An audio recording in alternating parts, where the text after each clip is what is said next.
Before we begin this story, make sure you hit that like button, subscribe to Epic Story Spot, and watch the video to the very end to uncover all the secrets.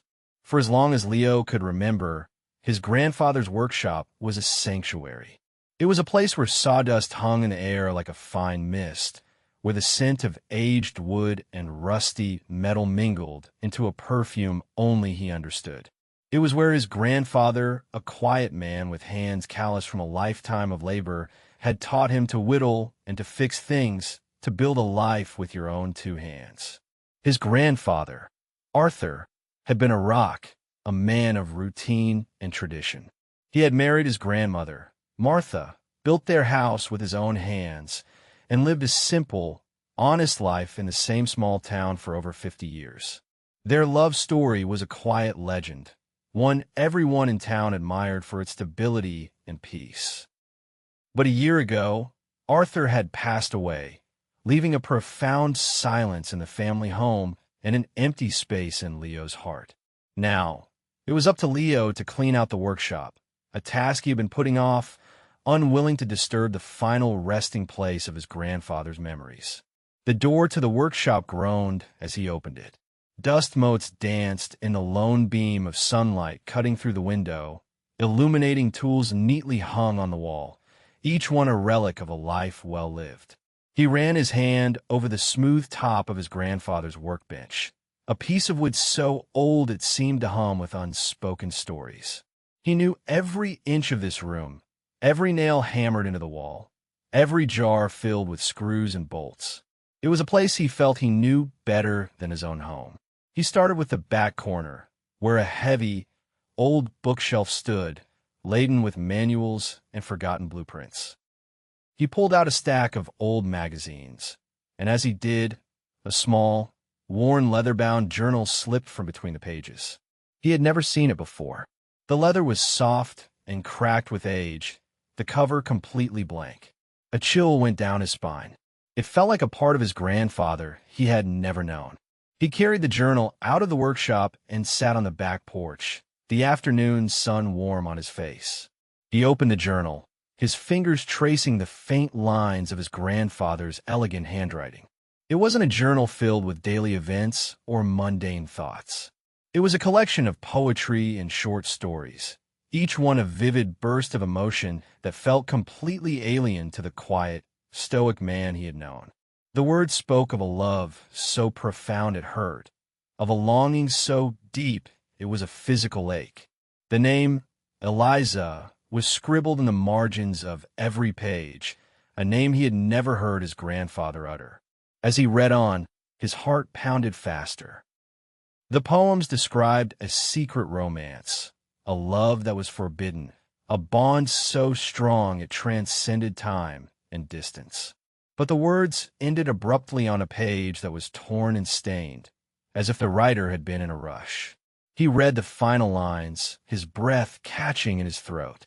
"I cannot stay. I must go. Forgive me, my love, my life. I will never forget you. The path is broken, but our story will live on in the stars." Leo's head spun. This was not the man he knew. This was not the love story he had been told. He flipped through the blank pages at the end of the journal, searching for more, but there was nothing.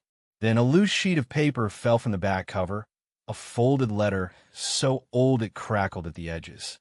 He unfolded it and read the words, his heart hammering in his chest. "My dearest Arthur, I have searched for you for 20 years. I have found our daughter. You have a child.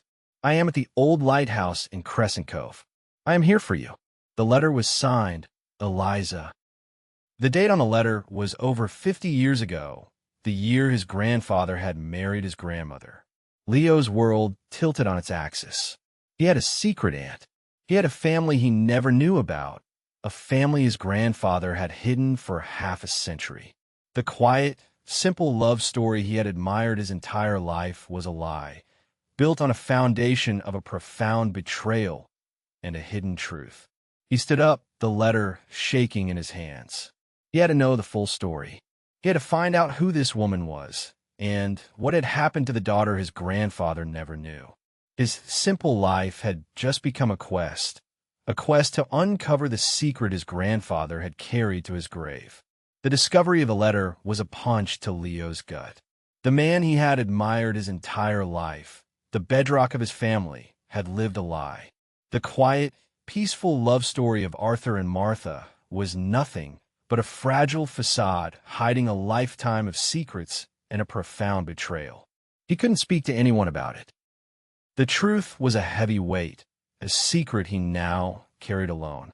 The town that had always felt like a safe, familiar blanket now felt like a stage, with every neighbor and friend an unwitting cast member in a play he was just discovering. The letter from Eliza was his only lead, a flimsy piece of paper connecting him to a daughter his grandfather never knew and a woman he had never heard of. He had to know the full story.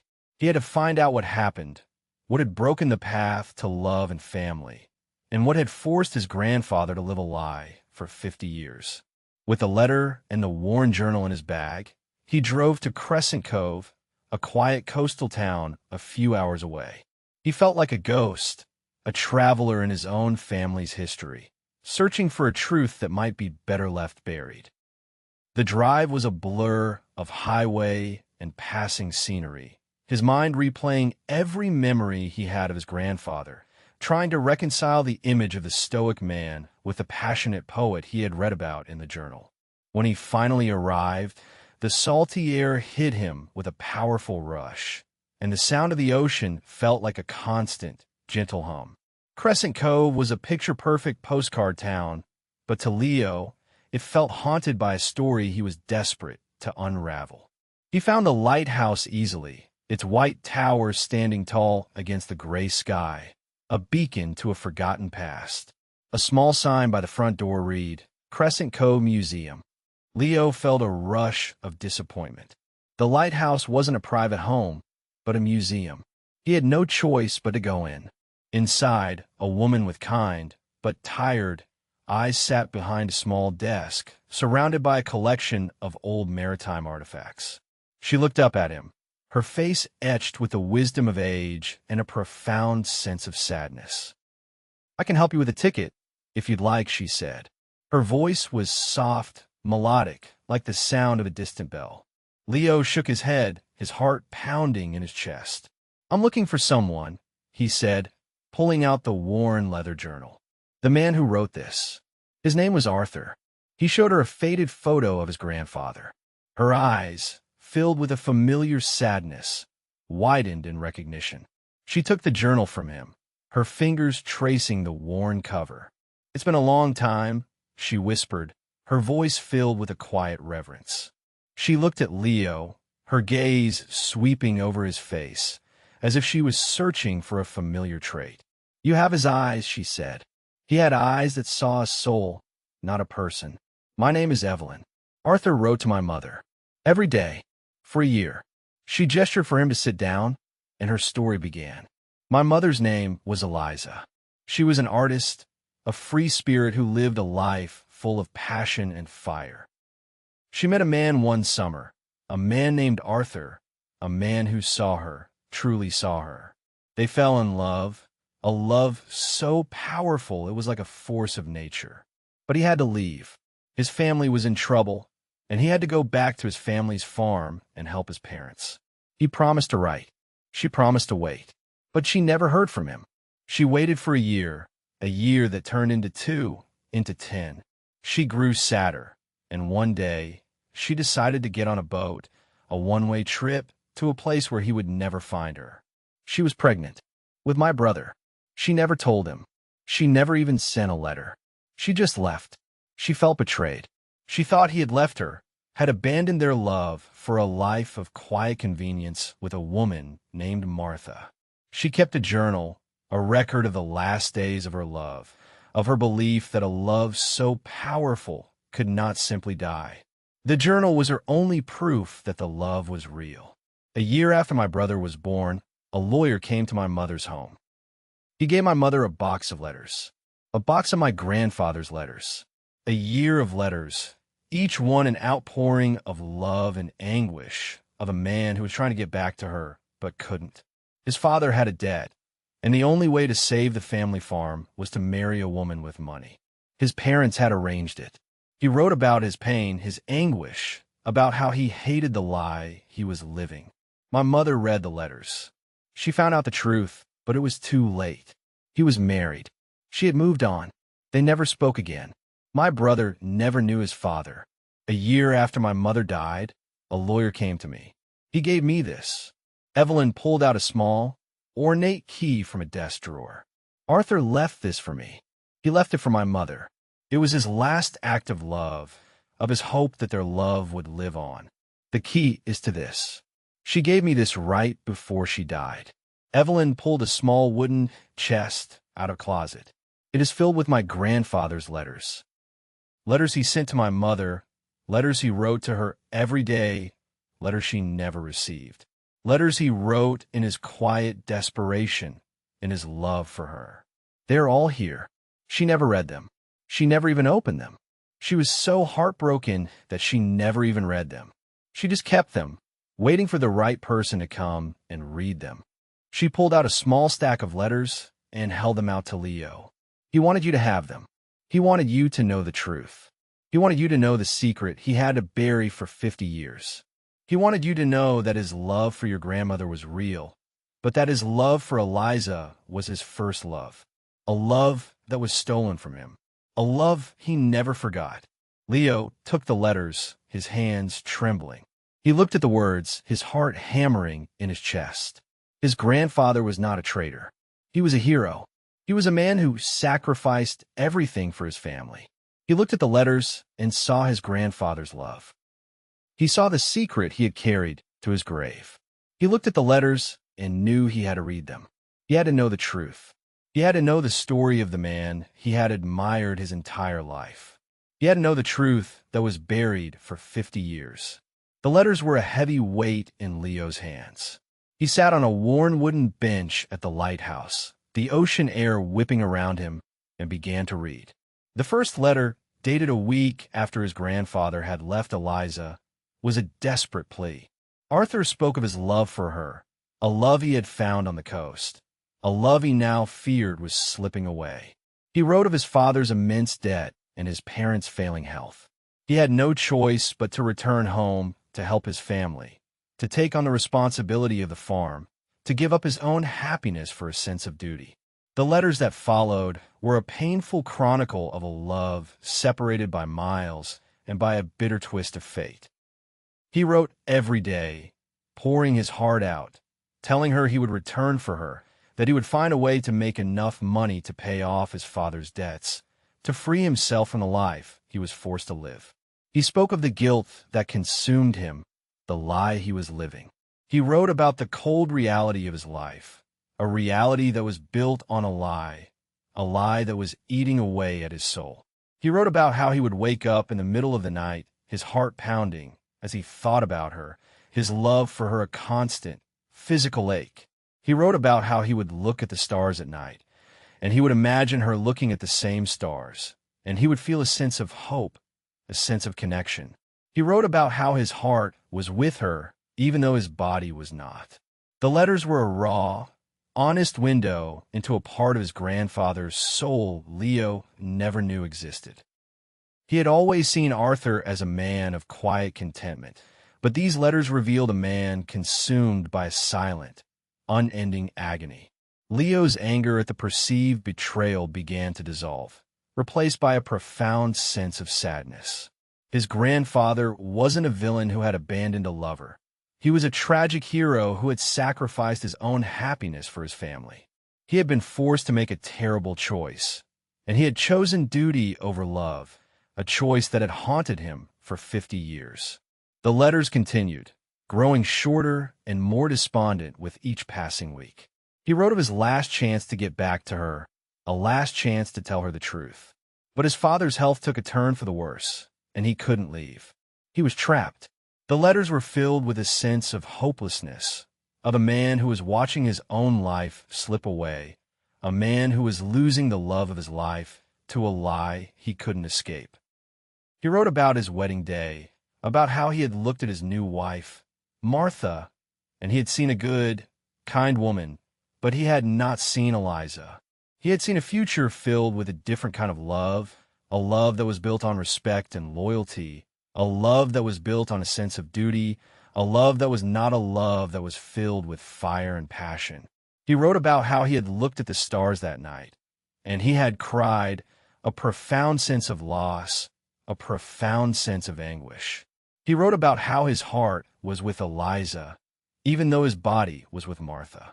He wrote about how he had to let go of the past, of his love for her, and he had to start a new life. He wrote about how he would never forget her, but he would have to bury his love for her, a love that was a constant, physical ache. The letters stopped abruptly on a page that was torn and stained, as if his grandfather had tried to destroy it, but had been unable to. The final letter was a short, heartbreaking farewell. My dearest Eliza, I have tried. I have tried to get back to you, but I cannot. I am a married man now. I have a new life, a new wife, a new duty. I am no longer the man you knew. I have to let you go. I will never forget you. The path is broken, but our story will live on in the stars. Leo sat there for a long time, the letters in his lap, the sound of the ocean a constant, gentle hum in his ears. He looked at the final page, his heart filled with a profound sense of sadness. His grandfather had not betrayed Eliza. He had betrayed himself. He had chosen duty over love, and he had lived a life of quiet desperation, a life of a man who was haunted by a love he couldn't have. He thought about the daughter his grandfather never knew, the daughter his grandfather had given up for a life of duty. He looked at the letters and felt a profound sense of loss, a profound sense of anguish. He looked at the letters and knew he had to find the daughter his grandfather never knew. He had to know what happened to her. He had to give her the letters. He had to give her the truth. He had to give her the closure that his grandfather never had. He had to finish the story that his grandfather had left unfinished. He had to know what happened to the daughter his grandfather never knew. He had to find her. He had to find her and give her the letters. He had to give her the truth. Leo clutched the letters, his mind racing. He had to find the daughter his grandfather never knew. He looked at the last page of the journal, the one his grandfather had torn and stained, and saw a name written in the margin, the name of the daughter, Eleanor. He had to find her. He had to give her the letters. He had to give her the truth that his grandfather had buried for 50 years. He drove to a different part of the country, a place he had never been before, but a place that was mentioned in one of his grandfather's final letters. He found the address, a small, beautiful cottage with a lush garden, a garden filled with the same flowers that his grandfather had written about in his poems. An elderly woman, her hair as white as snow, was tending to the flowers. She had a kind, tired face, a face that was etched with a lifetime of quiet sadness. "Excuse me," he said, his voice trembling. "Are you Eleanor?" She looked up at him, her eyes widening in surprise. "I am," she said. "But who are you?" Leo's heart was pounding in his chest. "My name is Leo," he said. "I am Arthur's grandson, your father." The words hung in the air, a truth that had been buried for 50 years. Eleanor stared at him, her eyes filled with tears, a mix of disbelief and a profound sense of anguish. "My father," she whispered. "My mother told me he had abandoned her, that he had chosen a new life, a new family, that he had forgotten us." Leo's heart ached for her. "He didn't," he said, his voice thick with emotion. He pulled out the letters and the journal and handed them to her. "He didn't abandon you. He lived a life of quiet desperation. He was a man who was forced to choose between his family and his love for your mother. But he never forgot you. He wrote to you every day for a year, but the letters were never delivered. This is the truth. This is the love story that was stolen from him." Eleanor sat on a bench in the garden and began to read. She read about a man who had chosen his family, a man who was filled with anguish and grief, a man who had to bury his love for her mother, a love that was a constant, physical ache. She read the poems he had written, poems filled with a profound sense of love, a love that was still alive, a love that was still a fire, a love that was still a passion. She read the final farewell, a farewell filled with a sense of hopelessness, a sense of anguish. She read about a love that was so powerful it had been a force of nature. She read the final words of the journal, the words that his grandfather had written. The path is broken, but our story will live on in the stars. When she finished, she looked up at Leo, her eyes filled with tears, a profound sense of peace. He didn't forget us, she whispered. He didn't abandon us. He loved us. The words were a prayer, a truth that had been buried for 50 years. Leo sat down beside her, a profound sense of peace, a profound sense of happiness. He had found her. He had found his grandfather's daughter. He had found his family. He had found a part of his family that he never knew existed. He looked at her and smiled, a smile that was filled with a profound sense of love. "You are my family," he said. "You are my family, and I am so happy to have found you." The words were a promise that he would never let her go, a promise that he would always be there for her, a promise that he would always be there for his family. The journey that had started with a dusty